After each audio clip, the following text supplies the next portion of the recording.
आपण मैंने लक्ष्य करेंगे ग इट आक्स दि भार्ब गुड़ी को कंटिन्यूअस फॉर्म माने भी फॉर्म रे लिखला बेले आमे सेठारे केवल आईएनजी जोग करिथाउ।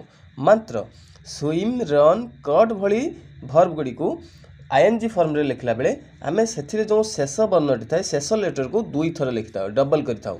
यार कारण होउची सीबीसी रूल। सीबीसी रूल अनुसार जदि कौनसी शब्दर शेष तीनोटी लेटर सीभीसी माने कन्सोनेंट भावेल कन्सोनेंट एही हिसाब रे थाए ताहाले ताहाकू आईएनजी फॉर्म रे लिखला बेले कंटिन्यूअस फॉर्म कला बेले आमे सेथिरे जो शेष वर्ण थाए से गुडी को दुई थर लिखिथाउ।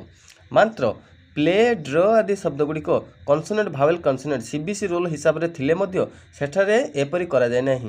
कारण हेउची जे जदि कौन शब्दर शेष रे वाई किंबा डब्ल्यू थाए ताहाले सेठारे सीबीसी रूल काम करे नाही।